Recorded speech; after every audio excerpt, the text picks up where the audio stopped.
ইন্নামা ওয়ালিয়ুকুমুল্লাহু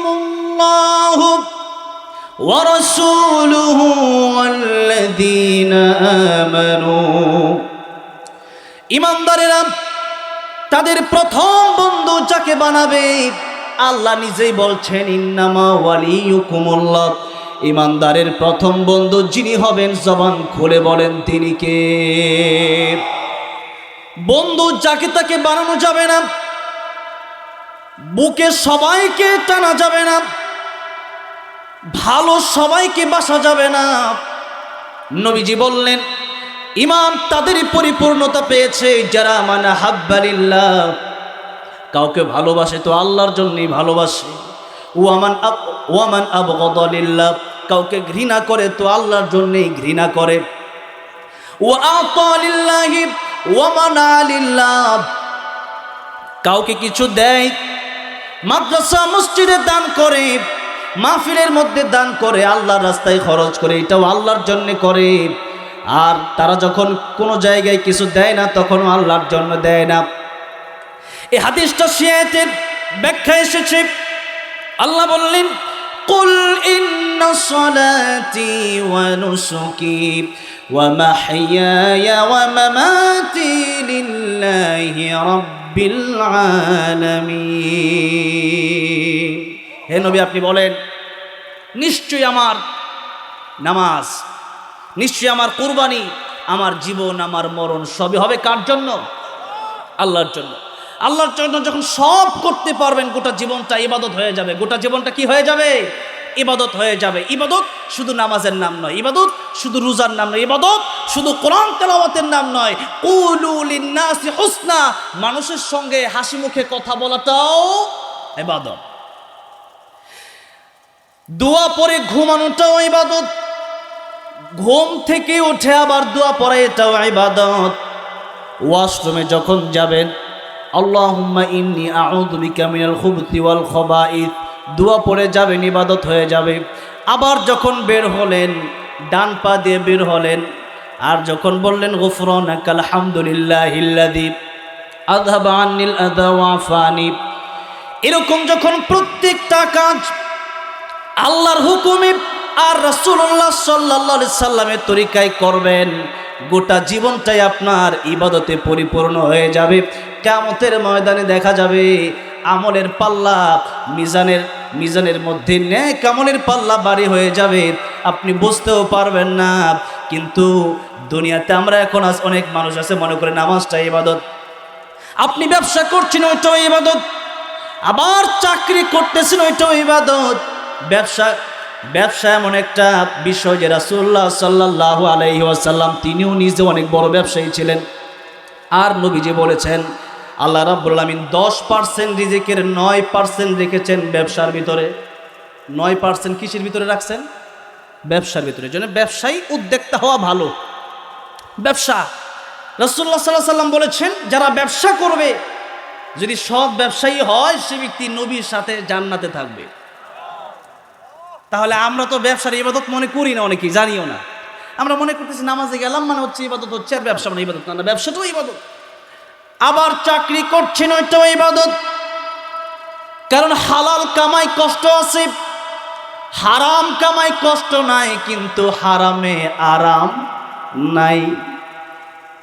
কোটি কোটি টাকার মালিক ঘুম হয় না, কোটি কোটি টাকার মালিক খাবার খেতে পারে না। এক প্রকার দুই প্রকার শুধু যাও আর ভর্তা ছাড়া কিছু হজম হয় না, এমন লোকও আছে না নাই? রুটি ছাড়া কিছু খাইতে পারে না। গরু নিষেধ, ইলিশ মাছ নিষেধ, চিংড়ি মাছ নিষেধ, এরপরে হাঁসের মাংস নিষেধ, মুরগি নিষেধ, বহু খাবার নিষেধ। তাহলে টাকা হইলে শান্তি হয় না, বরং আল্লাহ রাব্বুল আলামিন যাকে শান্তি দেয় টাকা ছাড়াও শান্তি দিতে পারে। আবার আল্লাহ রাব্বুল আলামিন অনেককেই টাকা দিলে পরে শান্তি নাও থাকতে পারে। শান্তি দেওয়ার মালিক একজন, জোরে বলেন তিনি কে? ভাইয়েরা আমার, বাবাজিরা আমার, সেজন্য আলোচনার শুরুতে আপনাদেরকে বলে দিলাম গোটা জীবনটা যদি আল্লাহর জন্য করতে পারেন জীবনটা কামিয়াব হয়ে যাবে। আর আল্লাহর জন্য যদি জীবন করতে না পারেন, জীবন গড়তে না পারেন, আল্লাহর জন্য যদি সব কাজ না করতে পারেন, কিয়ামতের ময়দানে ধরা খেয়ে যাবেন। সেই জন্য ইবাদত আমাদের মনে রাখতে হবে। মুসলমানের ঘুমটাও ইবাদত হবে, মুসলমানের ব্যবসাটাও ইবাদত হবে, মুসলমানের চাকরিটাও ইবাদত হবে, মুসলমানের রিক্সা চালানোটাও ইবাদত হবে, মুসলমানের ভ্যান চালানোটাও ইবাদত হবে, মুসলমান হাঁটবে তাও ইবাদত হবে, মুসলমান বসে থাকবে তাও ইবাদত হবে, মুসলমান মসজিদে যাবে তাও ইবাদত হবে, মুসলমান বাথরুমে যাবে তাও ইবাদত হবে, মুসলমান খাবে তাও ইবাদত হবে, মুসলমান ঘুমাবে তাও ইবাদত হবে। করতে হবে আল্লাহর হুকুম আর রাসূলুল্লাহ সাল্লাল্লাহু আলাইহি ওয়াসাল্লামের তরিকায়। এই জন্য আপন যদি বানাতে চান, আল্লাহ রাব্বুল আলামিন বলছেন আপন বানাতে চাইলে এক নম্বরে আমি আল্লাহ রাব্বুল আলামিনকে তোমরা আপন বানাও। কারণ যখন তোমাদের কেউ ছিল না, তখন আমি আল্লাহ রাব্বুল আলামিন মায়ের পেটের ভিতরে খাবারের ব্যবস্থা করেছি। আবার যেদিন কবরে চলে যাবে, সেই কবরে যাওয়ার পরে এই পৃথিবীর কোনো আপন লোক কবরে যাবে না, আমি আল্লাহ রাব্বুল আলামিন তোমার পাশে চলে আসব। ও বান্দারে, আমি আল্লাহ রাব্বুল আলামিন তোর কবরটারে জান্নাতের বাগান সেদিন বানিয়ে দেব।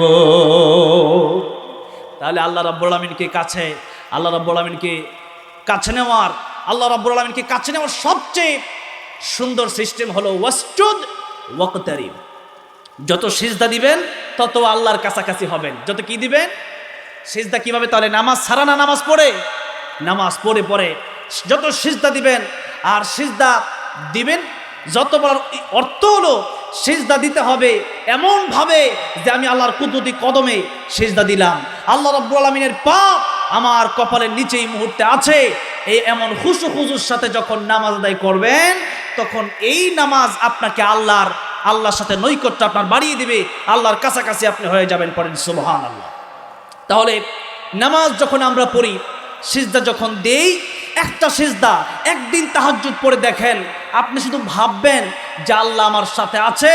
আল্লাহ বলছেন ওয়া নাহনু আকরাবু ইলাইহি মিন হাবিলিল ওয়ারিদ, বান্দা তোর এত কাছে আমি, তোর যে শাহরগটা আছে এই রগের চাইতে, ঘাড়ের চাইতে আমি আল্লাহ তোর আরো বেশি কাছে। সুবহানাল্লাহ।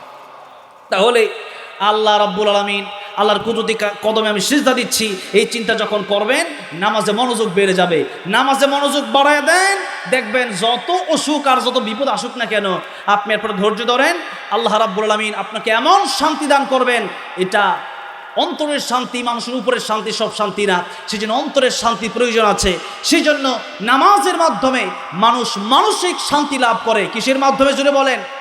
নামাজের মাধ্যমে মানুষ মানসিক শান্তি লাভ করে। এই জন্য মানসিক শান্তি যদি চান, নামাজে চলে যান। মানসিক শান্তি যদি চান, মসজিদে চলে যান। মানসিক শান্তি যদি চান, তাহাজ্জুদে আল্লাহর সামনে দাঁড়ায় যান। দাঁড়ানো যাবে তো? বিপদে পড়ে গেছেন, নামাজে দাঁড়ায়া যান। কোনো কিছু প্রয়োজন, নামাজে দাঁড়ায়া যান। একটা জুতার ফিতা ছিঁড়ে গেছে, নামাজে দাঁড়ায়া যান। কারণ আল্লাহ রাব্বুল আলামিন বলেন আমার কাছে চাও, ইয়্যাকা না'বুদু ওয়া ইয়্যাকা নাস্তাঈন, আমার কাছে যত চাইবা আমি আল্লাহ খুশি হব। আর দুনিয়ার মানুষের কাছে একবার চাইলে, দুইবার, তিনবার চাইলে পরে রাগ হয়ে যায়। যেরকম ঠিক না বেঠে? সেই জন্য চাইতে হবে কার কাছে?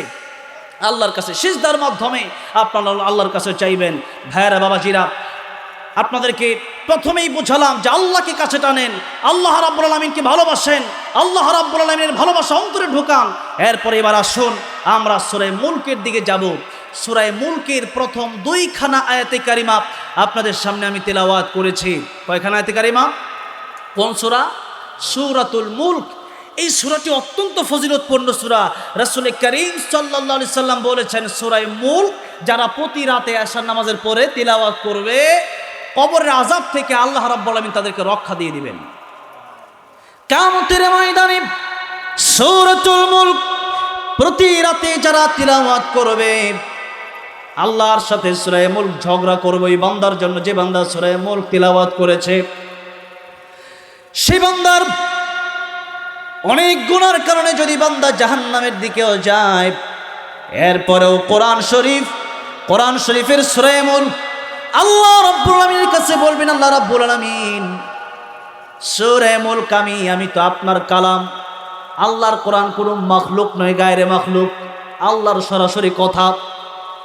সেদিন সূরা মুলক প্রতি রাতে যারা তিলাওয়াত করবে, সূরা মুলক আল্লাহ রাব্বুল আলামিনের দরবারে বলবে, আল্লাহ রাব্বুল আলামিন প্রতি রাতে যেই ব্যক্তি আমারে ভুলে নাই, আজকের কিয়ামতের ময়দানে আমি সূরা মুলক তারে ভুলে যাব না। আল্লাহু আকবার। আল্লাহ বলবেন কোরআনের গুনাহ এত বেশি করেছে যার কারণে জাহান্নামে যাওয়ার উপযোগী হয়ে গিয়েছে। সূরা মুলক বলবে আল্লাহ রাব্বুল আলামিন কি করেছে আমি জানি না, প্রতি রাতে সূরা মুলক যেহেতু পড়েছে, আজকে যদি তাহলে তুমি জান্নাতে না যাও, তোমার সাথে আমি ঝগড়া করা বন্ধ করব না। আল্লাহর কোরআন আল্লাহর সাথে ঝগড়া করার ক্ষমতা রাখে, মানে আল্লাহর কোরআন মাখলুক নয়, আল্লাহর কোরআন গায়রে মাখলুক, ডাইরেক্ট আল্লাহর কথা, আল্লাহর কালাম। যেরকম সুবহানাল্লাহ। সেজন্য কোরআন কিয়ামতের ময়দানে সুপারিশকারী হয়ে যাবে। বিশেষ করে রাসূল করিম সাল্লাল্লাহু আলাইহি সাল্লাম সূরা মুলুকের কথা বলেছে, এই জন্য ওয়াজ বাকিটা শুনেন আর না শুনেন এতটুকু বাড়ি নিয়ে যাওয়া যাবে তো নাকি বলেন? তাহলে আজকে থেকে সূরা মুলক এশার নামাজ পড়ে, তাকে শুধু সূরা মুলক পড়লে হবে না, আগে নামাজটা পড়ে সূরা মুলক তেলাওয়াত করতে হবে। রাজি আছেন কারা কারা? দেখেন তো, লিল্লাহি তাকবীর। আল্লাহ কবুল করেন, হাত নামান। তাহলে সূরা মুলক এটা হইলো আলোচনার দ্বিতীয় ধাপ। এক নম্বর বলছিলাম দুনিয়ার সব কাজ করবো কার জন্য, এগুলো মনে রাখেন। যদি আবার লাস্টে সুযোগ পেতে আবার আপনাদেরকে ধরবো, যেহেতু মাহফিল আসছেন, কিছু যদি বাড়ি না নিয়ে যাওয়া যায় তাহলে তো লস। কি বলেন? নাকি মাহফিল হয়েছে, সুন্দর একটা মাহফিল, সামিয়ানা হয়েছে, এরপরে কিছু টাকা পয়সা মাদ্রাসা দিলেন, তাই তো লাভ না। লাভ তো নিজের কিছু নিয়ে যাওয়া লাগবে। তাহলে বলেন সূরা মুলক কি আপনারা তিলাওয়াত করার চেষ্টা করবেন ইনশাআল্লাহ? রাতে ঘুমান, 30টা আয়াত মাত্র। কয়খানা আয়াত? পুরা সূরার ভিতরে 3 পৃষ্ঠা, 30খানা আয়াত। হ্যাঁ, 3 পৃষ্ঠার চেয়ে কম। হ্যাঁ, মাশাআল্লাহ। দাদা পড়ে মাশাআল্লাহ। হ্যাঁ, এই জন্যই কিন্তু বলতে পারছে যে, কারণ 3 নম্বর পৃষ্ঠাতে বেশি অর্ধেক, এরপরে শুরু হয়ে গেছে সূরাতুল কলাম, নুন ওয়াল কলামি ওয়া মা ইয়াসতুরুন, ওই সূরা শুরু হয়ে গেছে। তো সেজন্য এই যে সূরা মুলক এটা 3 পৃষ্ঠাও না, 2.5 পৃষ্ঠা ধরতে পারেন, মাত্র 30খানা আয়াত। আপনি যদি প্রতিদিন প্রতি রাতে তিলাওয়াত করেন তাহলে কিয়ামতের ময়দানে একটা সূরাই মানুষের নাজাতের জন্য যথেষ্ট হয়ে যাবে। তাহলে কিন্তু আমল আপনারা করেন না, না করলে তো বিপদ। দুনিয়া কামানো খুব কঠিন আর আখিরাত কামানো খুব সহজ। আখিরাত কামানো খুব সহজ, কিন্তু আখিরাত বোঝা কঠিন। আখিরাত বোঝা কঠিন আর দুনিয়া বোঝা সহজ। মানুষ জানে যে ব্যবসা করবো 2 লাখ টাকা লাগাবো, এরপরে 2 লাখ টাকা লাগানোর পরে 1 মাস পরে দেখবো যে 5 লাখ টাকা লাভ হয়ে গেছে। কিন্তু আসলেই যারা ব্যবসা করছে তাদেরকে জিজ্ঞেস করে দেখবেন 2 লাখ টাকা লাগালেই কি 5 লাখ টাকা 1 মাস পরে হয়ে যায়? আমি এক ব্যবসা দিয়েছি, আমারও ব্যবসা আছে ছোটোখাটো। তা আমার এক দোকান ছিল গাজীপুর বুটবাজার, আমার মাদ্রাসা, সেখানে বাচ্চারা নাস্তা খায়, সেখানে ক্যান্টিন আছে। তো প্রথমে প্রায় 2.5 লাখ টাকা দিয়ে একটা ছোটো দোকান করে দিয়েছি। ওই দোকানে যাইতে যাইতে পরে দিই 1 লাখ নাই, 1.5 লাখ আছে 6 মাস পরে। মাঝখানে কর্মচারীর বেতন দিছি, ওইটাও আছে। তাহলে দেখেন এই যে একটা অবস্থা, ব্যবসা করলেই কিন্তু মানে মনে হয় যে 2 লাখ টাকা দা মাল কিনবো, 5 লাখ টাকা বিক্রি করবো, কিন্তু এত সোজা না। এটার অনেক টেকনিক জানা লাগে। যারা ব্যবসা করতে করতে করতে করতে অনেকে দেখা গেছে মুরব্বী হয়ে গেছে, এখন এসে ব্যবসা বুঝছে, যেরকম ঠিক না বে ঠিক। এই হচ্ছে ব্যবসা। তো দুনিয়ার এই বিষয়গুলো বোঝা খুব সহজ। আপনি বুঝলেন যে এখানে ফ্যাক্টরিতে কাজ করলে পরে আমার মাস 20,000 টাকা বেতন দিবে, কিন্তু প্রতিদিন নিয়ম মতো ডিউটিতে যাওয়া, আবার বাসায় এসে কত কাজ, এগুলো করা কি খুব সহজ না কঠিন? এরপরে পাওয়া যায় 20,000। কিন্তু দেখেন সূরা মুলক, এরপরে দেখেন সুবহানাল্লাহ, আলহামদুলিল্লাহ, আল্লাহু আকবার, এক একটা ছোট্ট ছোট্ট শব্দ রাসূল করিম সাল্লাল্লাহু আলাইহি সাল্লাম বলেছেন, এগুলো সুবহানাল্লাহি ওয়া বিহামদিহি সুবহানাল্লাহিল আযীম এক একবার পড়বেন কিয়ামতের ময়দানে পুরা দুনিয়ার চাইতে বেশি বাড়ি হয়ে যাবে। এই বাক্যটা জুড়ে কোন সুবহানাল্লাহ। তাইলে আমরা জানি যে সুবহানাল্লাহ বললে সওয়াব আছে, কিন্তু আমরা কি করি? সুবহানাল্লাহ তো জানি, এটা কি কথাটা বুঝছেন না? সুবহানাল্লাহ তো জানি, এই ওয়াজ বা দাঁড়টা করেন, তা ওয়াজ করলে লাভ কি?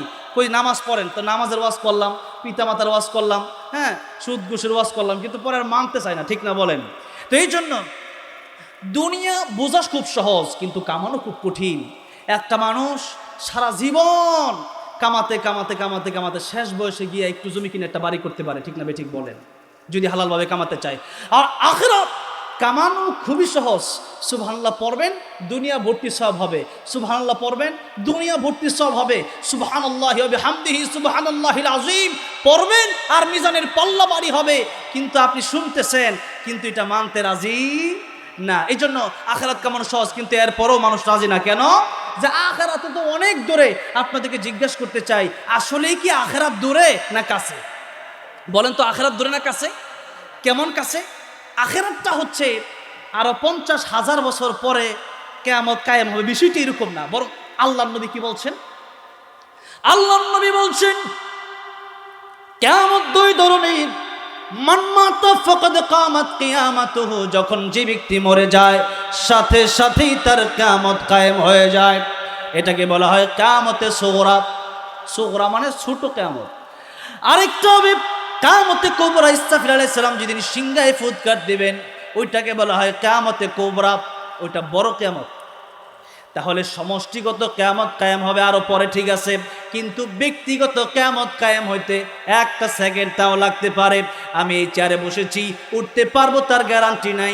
আপনি ওয়াজ শুনতে আসছেন, বাড়িতে যেতে পারবেন তার কোনো গ্যারান্টি নাই। ফিরোজ শাহ গান গাচ্ছিলেন, 1 মিনিটের নাই বড় সাপ, সাঙ্গ হবে রং তামাশা, দম ফুরাইলে বন্ধু চক্ষু বুঝিলে। ও গানটা গাইতেছিল মানুষকে শোনানোর জন্য, কিন্তু তার খবর আমি দেখে এসেছি মিরপুর শহীদ বুদ্ধিজীবীতে। গান গাইতে গাইতে স্টেজের ভিতরেই ঢলে পড়ে গেল মৃত্যুর কোলে, মৃত্যু হয়ে গেল স্টেজের ভিতরে। এই জন্য স্টেজের ভিতরে আমি আলোচনা করে বাড়ি যেতে পারবো এই গ্যারান্টি আমার নাই। আপনি এই জায়গায় বসে আছেন, বাড়ি যেতে পারবেন তার কোনো গ্যারান্টি নাই। এমনকি আমার নবী রাহমাতুল লিল আলামিন নবী, যে নবী এই পৃথিবীতে আল্লাহ রাব্বুল আলামিন যাকে রহমত হিসাবে পাঠালেন, যেই নবীর কাছে মালাকুল মউত আজরাইল আসলে অনুমতি লাগে। আমার নবী যখন ইন্তেকালটা হয়েছিল, বলেন আজরাইল দরজার বাইরে থেকে অনুমতি নিছে কি নিছে না? আজরাইল দরজার বাইরে থেকেই অনুমতি নিছে, 3 বার অনুমতি নিছে। কয়বার? 3 বার। দরজার বাইরে থেকেই সালাম দিছে, আসসালামু আলাইকা ইয়া রাসূলুল্লাহ। নবীজি তখন শো অবস্থায়, প্রচন্ড জ্বর। ফাতেমাকে বলেন, ফাতেমা দেখো তো দরজার বাইরে কি আসছে। ফাতেমা রাদিয়াল্লাহু আনহা তাকায় দেখলেন যার মাথা 7 তবক আসমানের উপরে আর যার 2টা পা 7 তবক জমিনের নিচে। আল্লাহু আকবার। ফাতেমা বললেন, বাবা এমন মানুষ মক্কাতে আমি কোনোদিন দেখি নাই, মদিনাতে কোনোদিন দেখি নাই, এমন মানুষ আমার জীবনে আমি কোনোদিন দেখি নাই। আমার নবীজি বললেন, ফাতিমা রে, এটা মালাকুল মউত। আও ফাতিমা, দুনিয়ার কোনো মানুষ না। ফাতিমা রাদিয়াল্লাহু আনহা বললেন, ইয়া রাসূলুল্লাহ, ইয়া হাবিবাল্লাহ, ও আমার বাবা, এমন মানুষ যদি পৃথিবীতে আমি আর না দেখে থাকি অবশ্যই তিনি মালাকুল মউত। ও আমার বাবা, আপনি বহুদিন যাবত অসুস্থ, এই মুহূর্তে তিনি কেন আসবেন? নিশ্চয়ই আপনাকে নিয়ে যেতে এসেছেন। নবীজি বললেন, ফাতেমা রে, হয়তো আমাকে নিতে এসেছেন, তুমি দরজা খুলে দাও। ফাতেমা বলেন, আমি দরজা খুলবো না, আপনাকে যেতে দেব না। নবী বললেন, ফাতেমা রে, দুনিয়ার মানুষের জান যখন কবজ করে, দুনিয়ার মানুষের জান কবজ করার সময় অনুমতি নেয় না। আমার কাছে এসেছে, আমি রাহমাতুল লিল আলামিন, এই জন্য আমার কাছে মালাকুল মউত আজরাইল অনুমতি চায়। আল্লাহু আকবার। নবীজি বললেন, ফাতেমা দরজা খুলে দাও। ফাতেমা দরজা খুলে দিলেন। নবীজির কাছে মালাকুল মউত এসে আবার অনুমতি চাইলেন, ইয়া রাসূলুল্লাহ, ইয়া হাবিবাল্লাহ, আল্লাহ রাব্বুল আলামিন আমাকে পাঠিয়েছেন, এখন আপনি যাবেন কি যাবেন না? আপনি যদি বলতেন। সুবহানাল্লাহ। নবীজি বলতেছেন, এখনো তোমাকে অনুমতি দেব না, হাত্তা ইয়াতিয়ানি জিবরাইল। জিবরাইল যতক্ষণ পর্যন্ত আমার কাছে না আসবে ততক্ষণ পর্যন্ত পরামর্শ ছাড়া তোমার অনুমতি দিব না। পরামর্শ বিরাট গুরুত্বপূর্ণ জিনিস। পরামর্শ ছাড়া কাজ করলেই ধরা। কোরআন শরীফে পরামর্শ নামে একটা সূরা আছে, সুবহানাল্লাহ। স্বয়ং আল্লাহ রাব্বুল আলামিন যখন মানুষ বানাবেন তখন ফেরেশতার সাথে পরামর্শ করছিলেন কি করছিলেন না? করছে। তাহলে আল্লাহ পরামর্শ করছে, আল্লাহর কি পরামর্শ করার দরকার আছে? নাই। এরপর আল্লাহ পরামর্শ করছে, বুঝালেন যে তোমরাও যে কোনো কাজ করবা পরামর্শ করে করো, তাইলে বরকত হবে। কি হবে? মনে করেন পরামর্শ করে একটা কাজ করছেন, এরপর ওই কাজে আপনি ধরা খাইছেন, লস খাইছেন, এটাই বরকত। কারণ ওইটা লাভ হইলে আপনি কোনো না কোনো বিপদে পড়তেন, আল্লাহ আপনারে বাঁচাই দিছে। তাহলে পরামর্শ করার দরকার আছে না নাই? বড়দের সাথে পরামর্শ করে কাজ করলে ওইটার বরকত হয়। এবার নবীজি বললেন, হাত্তা ইয়াতিয়ানি জিবরাইল, জিবরাইল আসুক, এরপরে আমি তোমাকে বলবো আমি কি আরো বাঁচতে চাই নাকি যেতে চাই। জিবরাইল আমিন আসলেন, সাথে সাথে চলে আসলেন। নবীজি বললেন, জিবরাইল আমি তোমার সাথে পরামর্শ করতে চাই, আমি যাব কি যাব না। জিবরাইল আমিন বলেন, ইয়া রাসূলুল্লাহ, আল্লাহ পাক কোরআন শরীফে একটা আয়াত নাজিল করেছেন আগেই, ইন্নাকা মাইয়িতু ওয়া ইন্নাহুম মাইয়িতুন। ওগো নবী, এই পৃথিবী থেকে ত্যাগ করে, এই পৃথিবীর মায়া ত্যাগ করে আপনাকে পরকালে আল্লাহর দরবারে যেতে হবে। এই পৃথিবীতে আপনারও যেতে হবে, কাফেরদেরও যেতে হবে, আবু জেহেলেরও যেতে হবে, সবারই এই পৃথিবী ছেড়ে আল্লাহর কাছে যেতেই হবে। কারণ কুল্লু নাফসিন যায়িকাতুল মাউত, সবারই মৃত্যুর স্বাদ গ্রহণ করতে হবে। সেজন্য ইয়া রাসূলুল্লাহ, আপনি যদি থাকতে চান, আল্লাহ আপনার হায়াত বাড়াই দিবে, ঠিক আছে, তবে আল্লাহ রাব্বুল আলামিন আপনার দিদারের অপেক্ষায়। আল্লাহু আকবার জোরে বলে। আমার নবীজি বলেন, জিবরাইল, আমি যদি চলে যাই আমার উম্মতের কি অবস্থা হবে? সুবহানাল্লাহ। জিবরাইল, আমি যদি চলে যাই, আল্লাহ রাব্বুল আলামিন আগে আমাকে বলে দিয়েছেন, আমি যতক্ষণ পর্যন্ত দুনিয়ায় থাকব ততক্ষণ পর্যন্ত আমার উম্মত যদি কোনো গুনাহ করে আল্লাহ রাব্বুল আলামিন আযাব দিয়ে ধ্বংস করে দিবেন না। আমি যদি চলে যাই আমার উম্মতকে আল্লাহ রাব্বুল আলামিন আযাব দিয়ে যদি ধ্বংস করে দেয়, কারণ পূর্ববর্তী নবী রাসূলদের উম্মতদেরকে আল্লাহ ছোট্ট ছোট্ট গুনার কারণে আযাব দিয়ে ধ্বংস করে দিয়েছে। এখন আমার উম্মতকেও যদি আল্লাহ এভাবে আযাব দিয়ে ধ্বংস করে দেয়, তাহলে তো আমার উম্মত বাড়বে না, কিয়ামতের ময়দানে বেশি উম্মত নিয়ে দাঁড়াইতে পারবো না। এবার জিবরাইল আমিন বললেন, আল্লাহ রাব্বুল আলামিন জানিয়েছেন আপনার দোয়া আল্লাহ রাব্বুল আলামিন মঞ্জুর করে আপনার উম্মতকে আল্লাহ রাব্বুল আলামিন একেবারে ধ্বংস করে দিবেন না। অনেক গুনাহ করবে, এরপরে আল্লাহ রাব্বুল আলামিন আপনার উম্মতকে তওবার সুযোগ দিয়ে দিবেন। জোরে কোন সুবহানাল্লাহ। ইয়া রাসূলুল্লাহ, মরণের কিছুক্ষণ পূর্বেও যদি বান্দা তওবা করতে পারে, বান্দার জীবনের সব গুনাহ আল্লাহ মাফ করে দিবে। কিন্তু তওবা নসিব হওয়ার জন্য বেশি বেশি আমল দরকার। বেশি বেশি কি দরকার? নেক আমল দরকার। হাকিমুল উম্মত মুজাদ্দিদে মিল্লাত আশরাফ আলী থানভী রাহমাতুল্লাহ আলাইহি তিনি বলেন, অনেক লম্বা ঘটনা, জাস্ট আমি অল্প বলতেছি। জীবনকে যেভাবে গঠন করবে তার মরণটা ওইভাবেই হবে। সিনেমা হলের টিকিট বিক্রি করে এক ব্যক্তি, আর যে ব্যক্তি বিক্রেতার ম্যানেজার বিক্রি করে সে হচ্ছে সিনেমা হলের মালিক। প্রতিদিন বিকালে জিজ্ঞেস করতো, টিকিট কিতনি বেচি হই হাই, টিকিট কত বিক্রি করছো, और कितने रहा गया, আর কত টিকিট বাকি আছে, টিকিট কয়টা বিক্রি করছো সিনেমা হলের টিকিট, আর কয়টা টিকিট বাকি আছে বলো। এই কথা প্রতিদিন বলতো। মৃত্যুর আগে লোকটাকে কালিমার তালকিদ দেওয়া হচ্ছে, আপনি পড়েন লা ইলাহা ইল্লাল্লাহু মুহাম্মাদুর রাসূলুল্লাহ সাল্লাল্লাহু আলাইহি সাল্লাম। এখন ওই লোক কালিমা পড়ে না, শুধু এই কথাই বলে, টিকিট কিতনি বেচি হই হাই और कितने रह गई। ছেলেরা চলে গেছে আশরাফ আলী থানভী রাহমাতুল্লাহ আলাইহির কাছে, হুজুর কালিমার তালকিদ যতই দেই আমাদের বাবা ওইটা কি বলে, টিকিট কিতনি বেচি হই হাই আর কিতনি রাহ গই, টিকিট কয়টা বিক্রি করছো আর কয়টা বাকি আছে সিনেমা হলে।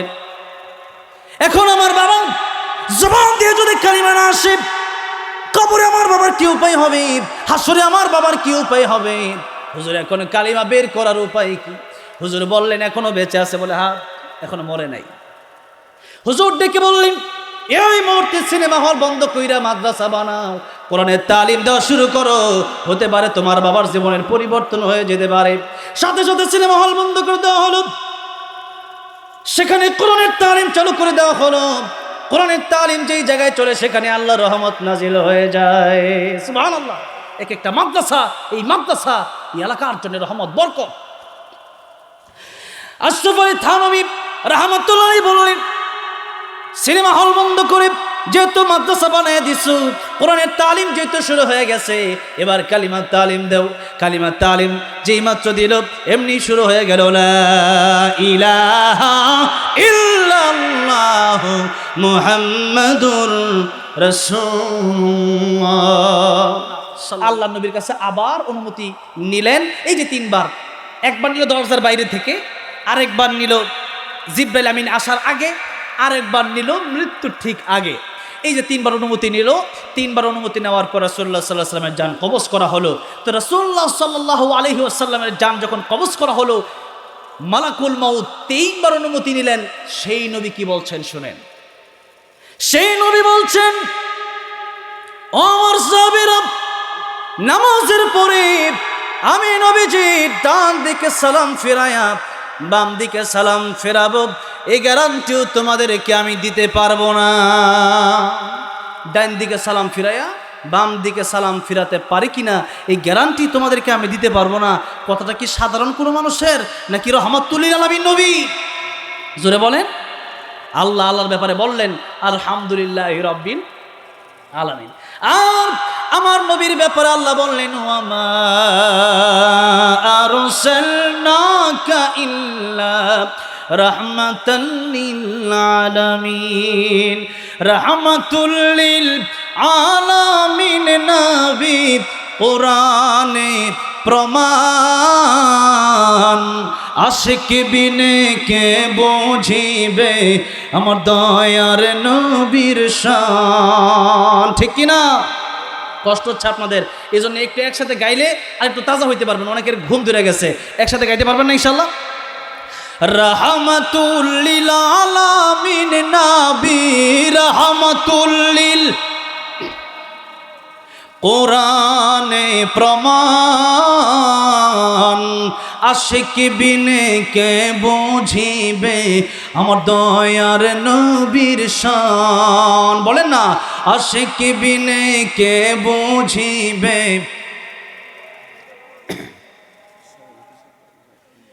নবী আমার মদিনারে বলবো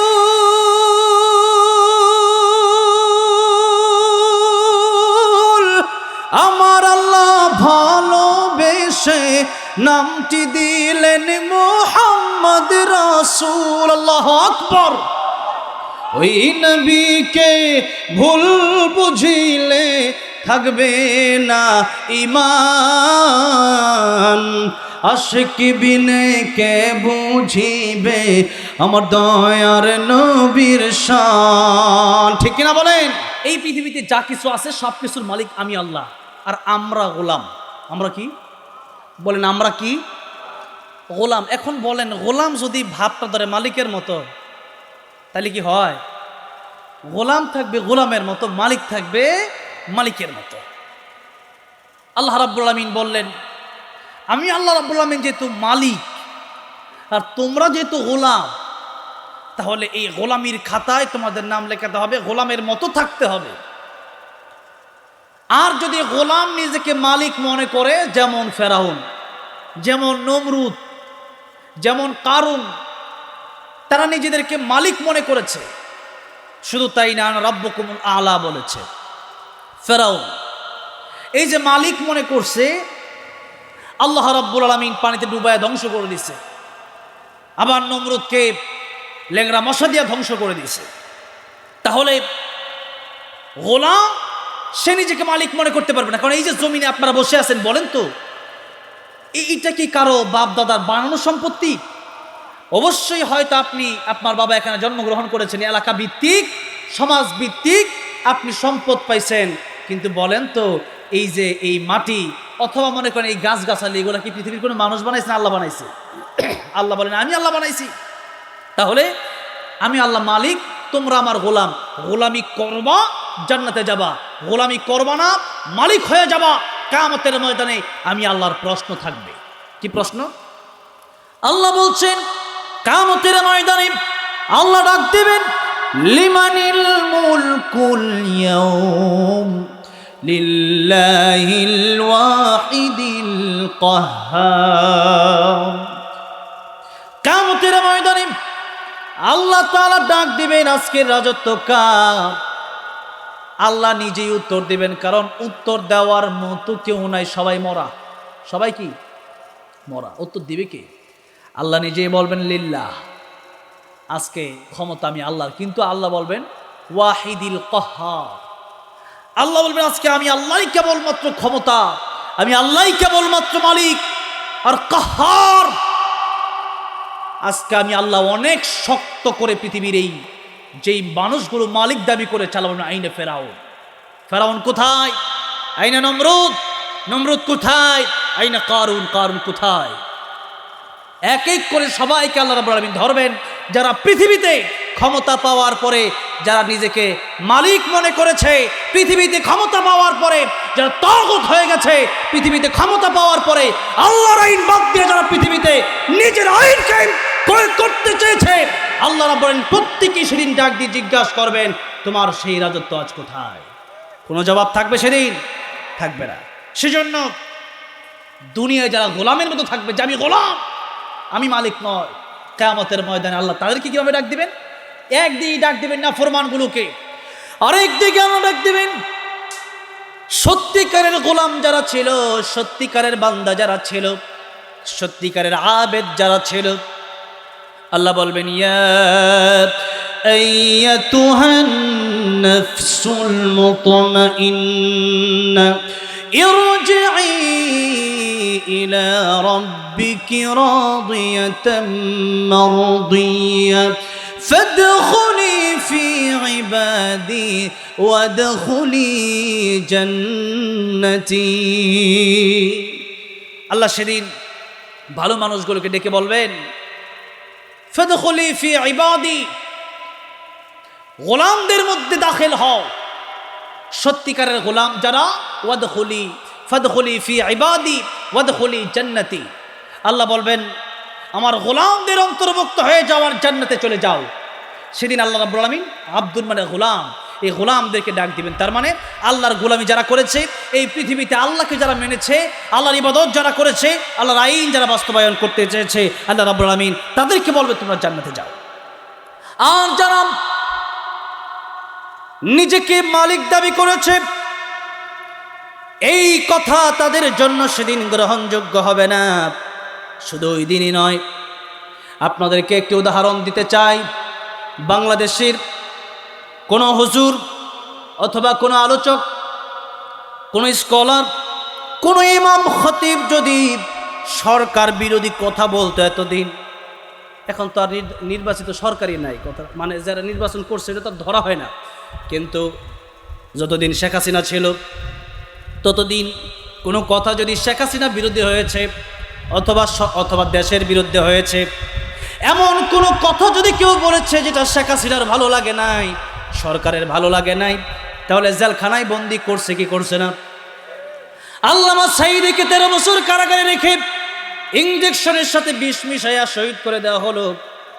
আল্লামা মামুনুল হক, আল্লামা খালেদ সাহেব থেকে নিয়ে শত শত আলেমকে জেলবন্দি করে দেওয়া হলো। এই যে আলেমরা যখন সত্য কথা বলেছে, এরপরও তার সহ্য হলো না, কেবলমাত্র তার কথাটা তার বিরুদ্ধে গেছে। কোরআন হাদিসের পক্ষে ছিল, কোরআন হাদিসের পক্ষে কথা বলতে গিয়ে কারো পক্ষে যাক আর কার বিপক্ষে যাক তা দেখার সময় আছে নাকি? বলার দরকার আছে না নাই? এই জন্য এই পর্যন্ত আমার নবী তিনিও সত্য কথা বলে জেল খেটেছেন।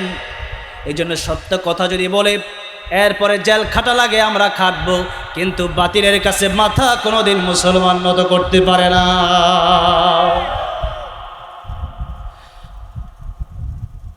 একটা দেশের সরকার যেমন নাকি কেউ যদি দেশদ্রোহী কথা বলে, কেউ যদি রাজাকার হয়ে যায়, তখন যদি কাউকে জেলে নেয় অথবা অনেক লোককে আবার দেশ থেকে বের করে দিত, যেমন মিজানুর রহমান আজহারী সহ অনেককেই দেশ থেকে সিস্টেম করে বের করা হয়েছে, কাজী ইব্রাহিম সাহেবকেও এই যে বের করে দেওয়া হলো দেশ থেকে। কেন বের করা হয়েছে তাদের কাছে ভালো না, অথবা তাদের কাছে মনে হয়েছে তারা রাষ্ট্রদ্রোহী কথা বলে। রাষ্ট্রদ্রোহী কথা বললে, রাষ্ট্রের বিরুদ্ধে কথা বললে, তাহলে যদি সরকার তাহলে জেলে ভরে অথবা দেশের বাইরে পাঠিয়ে দেয়, অথবা অনেক লোক আছে যারা মামলা খেয়ে যুগের পর যুগ বিদেশে আছে, দেশে এখনো আসতে পারে না। যদি দেশদ্রোহী হওয়ার কারণে, দেশের বিরুদ্ধে কথা বলার কারণে জেলে যেতে হয়, দেশের বাইরে যেতে হয়, তাহলে আল্লাহর বিরুদ্ধে কথা বললে আল্লাহ রাব্বুল আলামিন শাস্তির ব্যবস্থা রাখছেন। এটা কি বেইনসাফ করেছেন না ইনসাফ করেছেন? ইনসাফ করেছেন। তাই আল্লাহ বলছেন আমি আল্লাহর আকাশ, আমি আল্লাহর জমিন, আর আমি আল্লাহ তোমাদেরকেও বানালাম। এখন আমার ইবাদত ভালো লাগে না, আবার যারা ইবাদত করে তাদেরকেও ইবাদত করতে যারা বাধা দেয়। আল্লাহ বললেন সূরা রহমান, ইয়া মা'শারাল জিন্নি ওয়াল ইনসি ইন ইসতাতা'তুম আন তানফুযু মিন আকতারিস সামাওয়াতি ওয়াল আরদি ফানফুযু লা تنفذون إلا بسلطان فبأي آلاء ربكما تكذبان আল্লাহ বলছেন পৃথিবীর জেনেরা পৃথিবীর মানুষেরা আমার গোলামে যদি ভালো না লাগে বের হয়ে যাও আমার আকাশ জমিন থেকে। এখন আপনাদেরকে জিজ্ঞাসা করতে চাই, বাংলাদেশ ছেড়ে কেউ যদি ইন্ডিয়া চলে যায় তাহলে কি আল্লাহর আকাশ জমিন ছেড়ে দেওয়া হয়? তাহলে ইন্ডিয়া কি মোদির নাকি? ইন্ডিয়া কার? আল্লাহর। আবার যদি কেউ আমেরিকা চলে যায়, লন্ডনে চলে যায়, মিডল ইস্টে চলে যায়, তাহলে কি আল্লাহর আকাশ জমিন ছাড়া হবে নাকি? আল্লাহর আকাশ জমিন ছাড়া হবে না। পৃথিবীতে যেখানেই যাবেন সেখানেই আল্লাহর আকাশ, সেখানেই আল্লাহর জমিন। সেই জন্য আল্লাহ রাব্বুল আলামিন বলছেন, আমার গোলামি ভালো না লাগলে আকাশ জমিন ছেড়ে চলে যাও। কিন্তু আল্লাহ ভালো করেই জানে আল্লাহর আকাশ জমিন ছেড়ে পৃথিবীর কোনো মানুষ কোথাও পালাতে পারবে না। বাবা মা দেখবেন মাঝে মধ্যে সন্তানকে ধমক দিয়ে বাড়ি থেকে বের করে দেয়। কি জন্য? সন্তান যখন কথা শোনে না তখন দেখবেন বাবা ধমক দেওয়ার সময় বাড়ি থেকে বের করে দেয় যে আমি, আমার কথা শোনোস না, জন্ম দিলাম আমি, খাওয়াই আমি, পড়াই আমি, বড় করলাম আমি, এখন আমার কথা শোনোস না, তুই বাড়ি থেকে বের হয়ে যা। ঠিক কিনা বলেন? কিন্তু বলেন তো, বাবা মাকে আসলেই মন থেকে বাড়ি থেকে বের হয়ে যাওয়ার জন্য বলে? এটা এমনিই বলে। কেন বলে? যাতে করে এই ছেলেটা ঠিক হয়ে যায়। বাবার কাছে বলে বাবা আর করবো না। ঠিক না? ঠিক কিনা বলেন? আল্লাহ রাব্বুল আলামিন যেইভাবে বললেন এই আকাশ জমিন ছেড়ে বের হয়ে যাও, আল্লাহ ভালো করেই জানেন যে বান্দা আকাশ জমিন ছেড়ে কোথাও যেতে পারবে না। তাই আল্লাহ বলছেন লা তানফুযুনা ইল্লা বিসুলতান, আমি আল্লাহর আকাশ জমিন ছেড়ে তোমরা বেরোতে পারবে না। সুতরাং আমি আল্লাহর কোন কোন নিয়ামত তোমরা অস্বীকার করবে? ফাবিআইয়ি আলাই রাব্বিকুমা তুকাযযিবান। আছে কি আল্লাহর কোন নিয়ামত অস্বীকার করার মতো আছে? তার সব নিয়ামত দিলেন আল্লাহ। কথা বলতেছি, ক্ষমতা, এই যে কথা বলতেছি, এই ব্যবস্থা করলেন কে? এই নিয়ামত কে দিলেন? আল্লাহ। এই জমিনে বসে আছি, এই সুস্থতা নিয়ামত কে দিলেন? আল্লাহ। এইভাবে সব নিয়ামত আল্লাহই দিলেন। তাই আল্লাহ বলছেন ওয়া ইন তাউদ্দু নি'মাতাল্লাহি লা তুহসুহা, আমার নিয়ামত গণনা করে তোমরা শেষ করতে পারবে না। তাই লা ইন শাকারতুম লা আযীদান্নাকুম, বেশি বেশি শুকরিয়া আদায় করো। যা দিছি আমি আল্লাহর ইবাদত করো, আমি আল্লাহ বাড়াই দেব। ভাইয়েরা আমার, বাবাজিরা আমার, তাহলে আল্লাহ আমাদের মালিক। এই পৃথিবীতে যতদিন বাঁচবো আমাদেরকে মনে করতে হবে আমরা আল্লাহর গোলাম। তবেই গোলাম হিসাবে কিয়ামতের ময়দানে জান্নাতে যাওয়া সম্ভব, আর আল্লাহর সাথে দিদার হওয়া সম্ভব। আল্লাহর সাথে, আল্লাহ জান্নাতে যাওয়ার পরে তার বান্দাদের সাথে দেখা করবে। যেরকম সুবহানাল্লাহ, এরকম কোরআনের মাহফিল আল্লাহ তৈরি করবেন। সেখানে অতিথি থাকবেন আমার নবী, সেখানে অতিথি থাকবেন দাউদ আলাইহিস সালাম। দাউদ আলাইহিস সালাম কোরআন থেকে তিলাওয়াত করবেন, আমাদের নবী কোরআন থেকে তিলাওয়াত করবেন। স্বয়ং আল্লাহ রাব্বুল আমিন দাউদ নবীর তিলাওয়াতের পরে, আমার নবীর তিলাওয়াতের পরে আল্লাহ জিজ্ঞাসা করবেন এর চেয়ে মধুর তিলাওয়াত, আরো মজার তিলাওয়াত কি তোমরা শুনছো? তখন সমস্ত জান্নাতীরা বলবেন আল্লাহ এত মধুর তিলাওয়াত জীবনে কোনোদিন শুনি নাই। সুবহানাল্লাহ। আল্লাহ বলবেন রে জান্নাতীরা, এতদিন যেই কণ্ঠ শুনেছ, যেই সুর শুনেছ, ওই সুর আমি আল্লাহর দেওয়া সুর ছিল। আজকে আমি আল্লাহর কণ্ঠ দিয়া তোমাদেরকে সূরা কোরআন শরীফের সূরা রহমান তেলাওয়াত করে শোনাবো। আল্লাহর সাথে দেখা করতে চান কি চান না? দুনিয়ার সাধারণ সৌন্দর্য দেখে মানুষ পাগল হয়ে যায়, তাহলে দুনিয়ার এত সৌন্দর্য দেখে যদি পাগল হই, আমার আল্লাহ কম সুন্দর না বেশি সুন্দর? জোরে কোন? দুনিয়া সুন্দর, মানুষ সুন্দর, আসমান সুন্দর, জমিন সুন্দর, সুন্দরে সুন্দরে পাল্লা। জানি না কত সুন্দর তুমি আল্লাহ, জানি না কত সুন্দর তুমি আল্লাহ। সুবহানাল্লাহ। আমার আল্লাহ বলছেন তাহলে রাজত্ব আমি আল্লাহর হাতে, ক্ষমতা আমি আল্লাহর হাতে, এই দুনিয়ার মালিক আমি আল্লাহ, তোমাদের মালিকও আমি আল্লাহ। তাহলে তোমরা আমার গোলাম। ওয়া হুয়া আলা কুল্লি শাইইন কাদির। আল্লাহ বলছেন আমি আল্লাহ সর্বশক্তিমান, আমি আল্লাহর চেয়ে বেশি শক্তি আর কারো নাই। সুতরাং আল্লাহ বলছেন গোলামি করো। এবার আল্লাহ দ্বিতীয় আয়াতে বলছেন আল্লাযী খালাকাল মাউতা ওয়াল হায়াতা লিয়াবলুয়াকুম আইয়ুকুম আহসানু আমালা ওয়া হুয়াল আজিজুল গফুর। আল্লাহ বলছেন কোন সে আল্লাহ যিনি তোমাদেরকে মৃত্যু দিয়েছেন আবার জীবন দিয়েছেন। আল্লাহ আগে মৃত্যুর কথা বললেন, পরে জীবনের কথা বললেন। শুধু দুইটা কথা বলতে গেলে সারা রাত ওয়াজ করলেও ওয়াজ শেষ হবে না, কারণ জীবন আর মরণ এটাই তো আমাদের আছে নাকি বলেন? তো জীবন ওয়াজ করলে তো সারা রাতে লাগবে। শুধুই মাউতা ওয়াল হায়াতা, মরণ আর জীবন। মুফাসসিরগণ তাফসীরের কিতাবে লিখেছেন, এরকম কয়েকটা কারণ লিখেছেন। এক নম্বর কারণ হচ্ছে আমরা তো মূলত মরাই ছিলাম, মৃত ছিলাম। আমরা কি ছিলাম? বাচ্চা যখন প্রথমে মায়ের গর্ভে আসে তখন বাচ্চাটা মৃতই থাকে। অনেক সময় দেখবেন ওই রুহু না দেওয়ার কারণে মায়ের গর্ভ থেকে যখন বাচ্চারা পৃথিবীতে আসে তখন মৃত বাচ্চাই পৃথিবীতে আসে। এমন হয় কি হয় না বলেন? মৃত বাচ্চাকে জন্ম নেয় না? নেয়। তাহলে তার ভিতর রুহু দেওয়া হয় না। এই হাত আমার, এই পা আমার, এই ঘর আমার, এই বাড়ি আমার, কিন্তু আমার আমিটা কোনটা? আমার আমিটা কোনটা? সব আমার, তা আমি কোনটা? আমিটা হচ্ছে ভিতরে। আমিটা কোনটা? ভিতরে রুহু। রুহুটা কি দেখা যায়? দেখা যায় না। হিন্দুরা যখন লাশ পুড়াইয়ে ফেলে তখন হিন্দুরা মনে করে পুড়ে দিলাম শেষ, কিন্তু বিষয়টা এরকম না। ইঞ্জিনটা চইলা গেলে হাইরে হাইরে হায়, ডাব্বাটা পুইরা রইবে এই যে দুনিয়ায়। ইঞ্জিন কিন্তু ভিতরে আছে।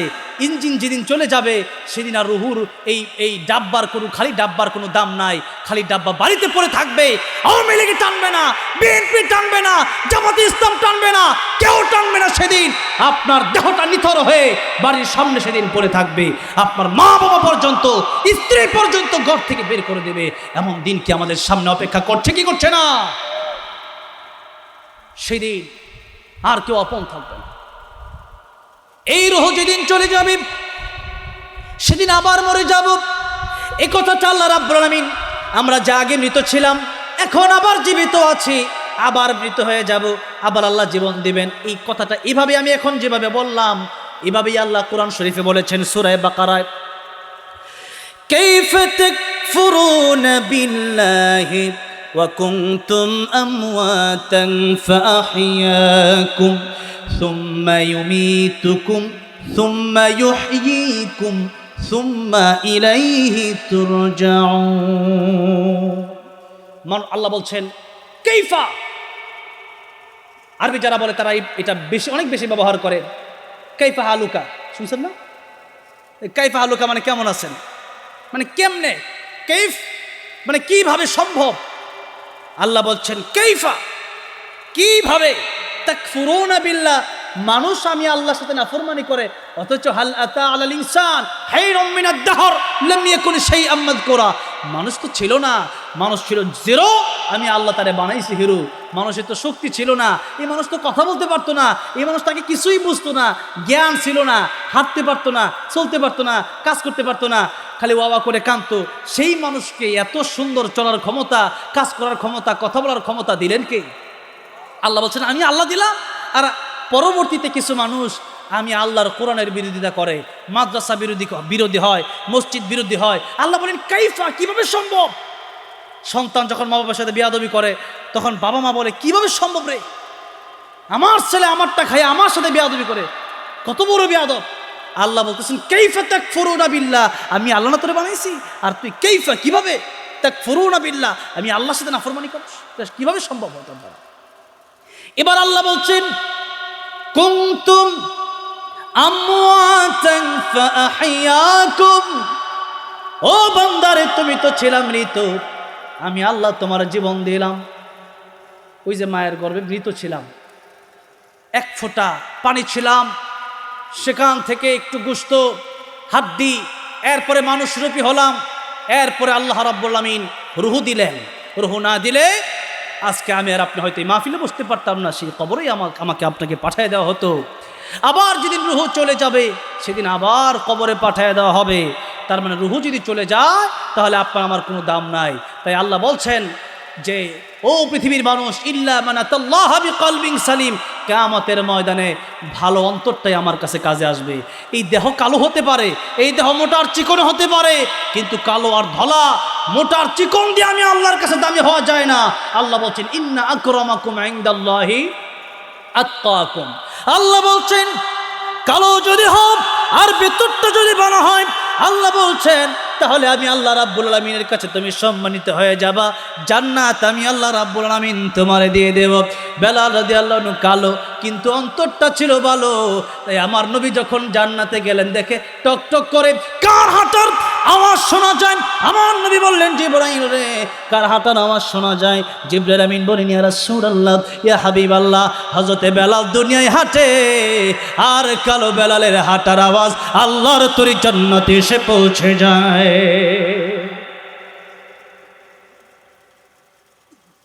কালো বেলাল, লুকমান হাকিম কালো, কিন্তু সূরা লুকমান কোরআন শরীফে আছে না নাই?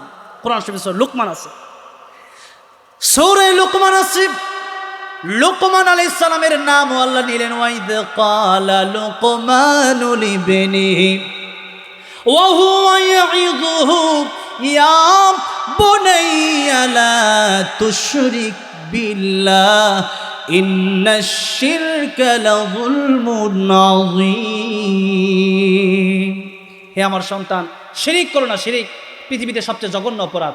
পৃথিবীতে সবচেয়ে বড় গুনার নাম যদি জিজ্ঞাসা করা হয় তাহলে বলবেন শিরিকের গুনাহ। কিসের গুনাহ? শিরিকের গুনাহ। কিন্তু বড় দুঃখ হয়, বড় আফসোস হয়, আমাদের দেশের কিছু নেতা মাঝে মাঝে মন্দিরে গিয়ে দুর্গার পক্ষে কথা বলে কিছু ভোটের জন্য, ঠিক না বেঠিক? সেই নেতা আওয়ামী লীগ আর বিএনপি নয়, জামাতে ইসলামের নেতাও যদি রোজার পূজা একসাথে বলে এটা আমরা মেনে নেব না। আপনি কোন দলের নেতা সেটা আমরা দেখব না। যদি নেতা আল্লাহ বিরোধী হয়, নেতা যদি শিরকের পক্ষে কথা বলে, সেই নেতাকে ভোট তো দূরের কথা জাতীয়ভাবে বয়কট করা হবে। কিসের নেতা? আপনি মুসলমান হয়েছেন, আল্লাহকে চেনেন না, আপনি দুর্গাতে গিয়া পরে শিরিক করতেছেন। আল্লাহ রাব্বুল আলামিন সবচেয়ে নাফরমান ব্যক্তি আপনি। একজন স্বামী যখন তার স্ত্রীকে বিয়ে করে, স্ত্রী যদি অন্য কোনো ছেলের সাথে করে স্বামী যেমন কষ্ট পায়, আর স্ত্রীকে তো বিয়ে করে এনেছে, আর আমার আল্লাহ তো আপনাকে সৃষ্টি করেছেন, তাহলে স্বামী যদি ওই স্ত্রীর কারণে কষ্ট পায়, যে স্ত্রী আরেক ছেলের সাথে ঘুরে, তাহলে পরকিয়া করার কারণে যদি স্বামী কষ্ট পায়, আমার আল্লাহ আমাকে আপনাকে এত মায়া ভালোবেসে মায়া করে দয়া করে বানালেন, সে আল্লাহকে বাদ দিয়া যদি ওই মূর্তির পক্ষটা নিয়ে কিছু ভোটের জন্য, তাহলে আল্লাহ কষ্ট পাবে কি পাবে না? এই জন্য প্রিয় নেতা যারা আছেন, নেতা হতে হবে। কোরআনের পক্ষে যদি কাজ করেন, আল্লাহ রাব্বুল আলামিন আপনাকে নেতা না বানালেও আপনাকে সম্মানিত করে রাখবেন। আর কোরআন বিরোধী যদি হয়ে যান, তাহলে আপনি যত কিছুই করেন না কেন আপনার বিপদ একদিন নেমে আসবে। 16 বছর মানুষ ভাবে নাই যে হাসিনাকে তাড়ানো সম্ভব হবে, কিন্তু সেটি একদিনেই সম্ভব হয়েছে। সেদিন আমি বলবো শুধু দুনিয়ার কোনো মানুষের ইচ্ছা ছিল না, আমার আল্লাহ রাব্বুল আলামিন তাকে অপমানিত করেছেন। তাহলে আমি বলবো যে হ্যাঁ, এই যে আমাদের ধর্মমন্ত্রী আছেন, উনিও দেখছি মাঝে মধ্যে পূজায় যাচ্ছে। তো একটা হচ্ছে পূজায় দীর্ঘ সময় বসে থাকা, আরেকটা হচ্ছে যে না, পুলিশ দিয়া তাকে পাহারা দেওয়া বা নিযুক্ত করে রাখা, সেটা ভিন্ন কথা। কিন্তু সেখানে যাওয়ার পরে লম্বা সময় বসে তারা নাচতেছে, আপনি দেখতেছেন, এটা আমার পছন্দ হয় নাই। সেজন্য নেতা হতে হবে 10 পাক্ষিক না, 1 পাক্ষিক নেতা হবে। ইসলামের জন্য লড়বো, দেশের জন্য লড়বো, তবে নিজের ধর্ম বিক্রি করে নয়, বরং ধর্ম ঠিক রেখে পড়ে দেশের জন্য লড়বো। তা যদি নেতা বড় নেতা হতে পারি হবো, না হতে পারলে নাই। এটার ভিতরে আল্লাহ পাক আমার জন্য কামিয়াবি রেখেছেন, ঠিক না বেঠিক? তাহলে নেতা হতে গেলেও শিরকের শয়তানে ধোঁকা দিবে। অনেক সময় আমার মনে হয় যারা এরকম করতেছে হয়তো নিজের অজান্তেও অনেক কিছু বলে ফেলছে, কিন্তু এই সমস্ত কথা যখন বলবেন হিসাব করে, কারণ আল্লাহর সাথে কাউকে তুলনা করে যখন আপনি বলবেন, তখন আমার আল্লাহ কষ্ট পেয়ে যায়। এই জন্য আল্লাহ বলছেন যারা শিরিক করবে, মা ইউশরিক বিল্লাহ ফাকাদ হারামাল্লাহু আলাইহিল জান্নাতা ওয়া মাওয়াহুন নার। আল্লাহ বলছেন জাহান্নাম তাদের জন্য হারাম, জাহান্নাম, জান্নাত তাদের জন্য হারাম, আর জাহান্নাম তাদের জন্য ওয়াজিব হয়ে যায়। নাউযুবিল্লাহ বলেন। তাহলে শিরিক নিয়ে অনেক লম্বা আলোচনা, তো শিরিকের আলোচনা আল্লাহ রাব্বুল আলামিন কোরআন শরীফে অনেক জায়গায় করেছে। তাহলে শিরিক এটা হচ্ছে পৃথিবীর সবচেয়ে বড় গুনার নাম। শিরিকের ধারে কাছেও যাওয়া যাবে না। ভাইরা আমার, আল্লাহ বলছেন যে ইন্নাল্লাহা লা ইয়াগফিরু আন ইউশরাকা বিহি ওয়া ইয়াগফিরু মা দুনা যালিকা লিমান ইয়াশা। নিশ্চয়ই কিয়ামতের ময়দানে আমি আল্লাহ যেহেতু রহমান রহিম, অনেক বান্দাকে আমি আল্লাহ তার জন্য তারা দেখে মায়া লাগবে লিগে মাফ করে দিব, কিন্তু শিরিকের গুনাহ আমি আল্লাহ কোনোদিন মাফ করব না। তাহলে কত মারাত্মক গুনাহ এটা, যে মূর্তির পক্ষ নেওয়া অথবা আল্লাহ বাদ দিয়া অন্য কারো পক্ষ নেওয়া।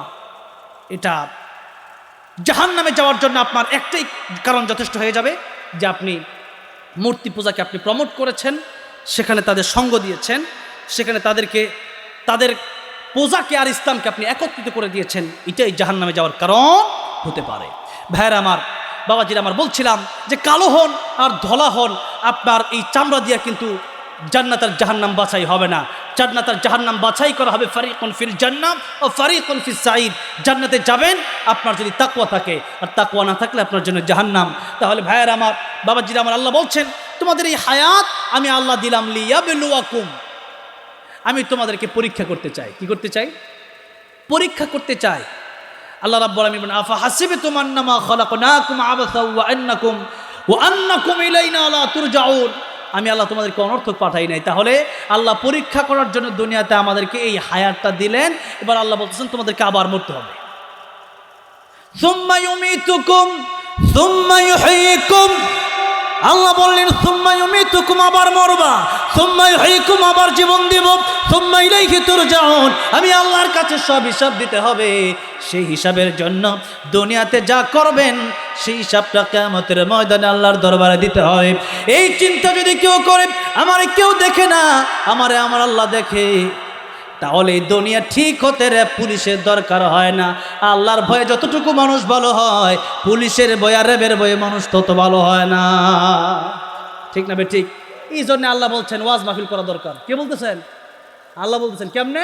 আল্লাহ বলতেছেন ফাযাক্কির ইন্নামা আনতা মুযাক্কির। নবীজিকে বলতেছেন আপনি ওয়াজ করেন। কি করেন?